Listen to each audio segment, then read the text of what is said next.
বিসমিল্লাহির রহমানির রহিম। আসসালামু আলাইকুম। বৃষ্টি ভেজা দিনে আবার চলে আসলাম আর একটি লাইফস্টাইল ডেলি ব্লগ নিয়ে। আর আজকে বৃষ্টি ভেজা দিনে আমি খাবো কাজির বোয়া ভাত আর নানান ধরনের ভর্তা, সেটাই তোমাদের সঙ্গে শেয়ার করব। আর এই যে প্রথমে কিছু ভর্তা আগে তৈরি করে নিয়েছি, আজকে আর প্রথম থেকে শুরু করি নাই।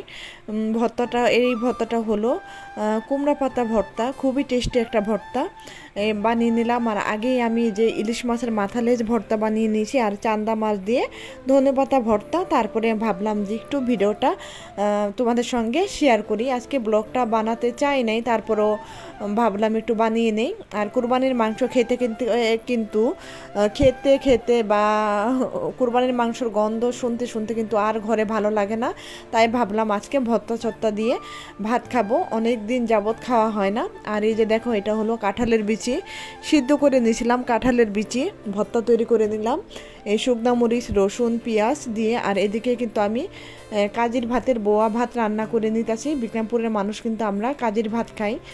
আর কাজের ভাতটা হলো 5 হইতে 6 দিন কাজের চালটা আর কি ভিজে রাখতে হয়, তারপর খুব সুন্দর একটা ফ্লেভার হয়, তখন এই কাজের ভাতটা খেতে হয়। সেটা দিয়ে আজকে আমি বোয়া ভাত রান্না করলাম। আর এদিকে দেখো, কাঁঠালের বিচি ভর্তাটা কিন্তু হয়ে গেছে, আমি তুলে নিতেছি। আমি 2টা প্লেটে তুলে নিতেছি, একটা দিব আমার বড় আপুর বাসায় কাজের বোয়া রান্না করে আর ভর্তা। এই যে 2টা প্লেটে তুলে নিতেছি, 1 প্লেট ভর্তা সহ দিয়ে দিব আর কাজের বোয়া ভাত দিয়ে দিব। ভাগ্নিদের বলে আসছি যে আজকে আমি ভর্তা আর বোয়া বানাবো, তাদের নিয়ে খাবো। আর এখানে দেখো, এই যে চেপা শুটকি ভর্তা তৈরি করে নিতেছে।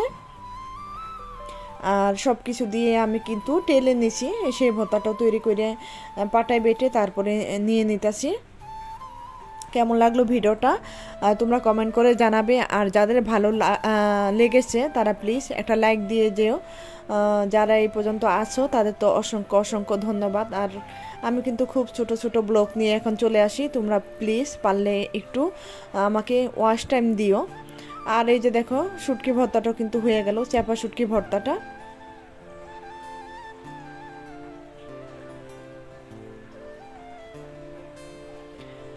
এখন এই যে কালো জিরা ভর্তাটাও তৈরি করে নিতেছি। কালো জিরা রসুন পেঁয়াজ শুকনো মরিচ দিয়ে একসাথে আমি একটু তেল দিয়ে ভালো মতো টেলে নিছি। এখন সেই ভর্তাটাও একটু লবণ দিয়ে বেটে নিতেছি।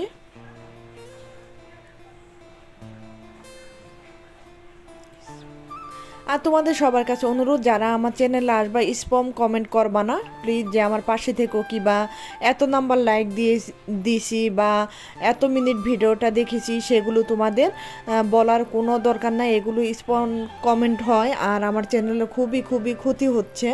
এই জন্য তোমরা এগুলো কখনো কেউ করবা না, আর কারো চ্যানেলে করবা না। কারো ক্ষতি করা ভালো না, সেটা কিন্তু আল্লাহ সহ্য করে না। তোমরা জেনে শুনে কিন্তু এই ধরনের ক্ষতিগুলো করবা না। একজনের ক্ষতি করতে গেলে দেখা যায় নিজেরই ক্ষতি হয়ে যায়। তোমরা এটা বুঝতে চেষ্টা করো। তোমাদের যদি চ্যানেল থাকে, তোমাদের চ্যানেলেরও কিন্তু ক্ষতি হবে।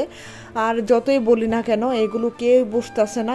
এমন করে কিন্তু চ্যানেলের দেখা যায় ভিউ লাইক অনেক সমস্যা, অনেক লাইক হয় না, ভিউ হয় না, খুবই খারাপ অবস্থা চ্যানেলের।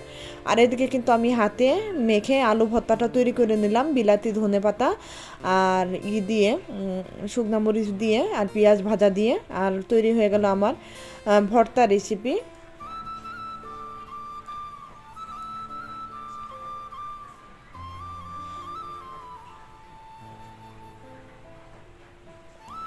ছয় আইটেমের ভর্তা দিয়ে সকালবেলা খেয়ে নিলাম কাজির বোয়া ভাত। মাশাল্লাহ, গরম গরম বোয়া ভাত আর ভর্তা, এই নিয়ে আজকের ভিডিওটা। তারপরে তো বিসমিল্লাহ বলে সব ধরনের ভর্তা নিয়ে খেতে বসে গেলাম।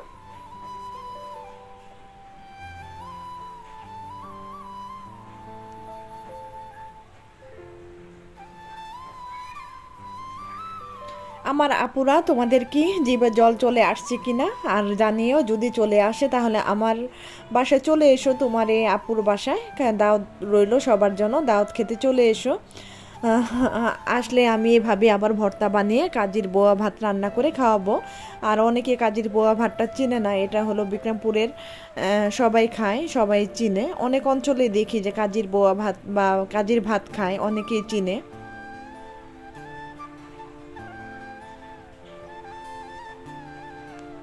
আর আমাদের এখানে সারাদিনে একদম টিপ টিপ করে বৃষ্টি পড়তেছে। তারপর দেখা গেল দুপুর থেকে একটু ভালোই বৃষ্টির এইটা একটু বেড়েছে, একটু বেশি হইতাছে, তেমন না আর কি, টিপটিপানি বৃষ্টি যেটাকে বলে সেটা।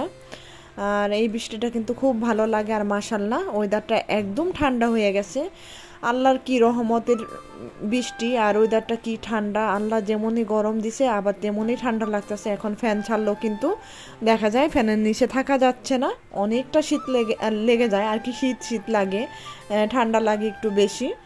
আর খুবই ভালো লাগতেছে।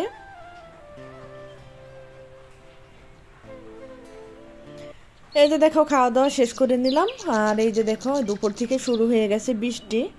আর সেই বৃষ্টির সিনাটা তোমাদের একটু দেখালাম, টিপ টিপ করে পাতার মধ্যে বৃষ্টি পড়তেছে। মাশাআল্লাহ কত ভালো লাগতেছে।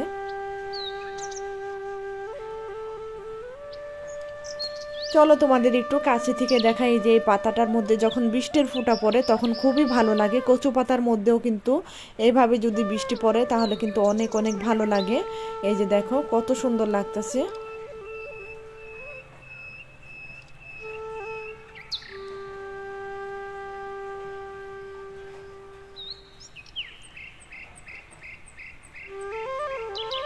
বৃষ্টি তো মানুষের জন্য খুবই ভালো, কিন্তু পশু পাখির জন্য খুবই অসুবিধা। আমাদের কবুতর মুরগিগুলো বৃষ্টিতে ভিজে একদম টুপটুপ হয়ে আছে।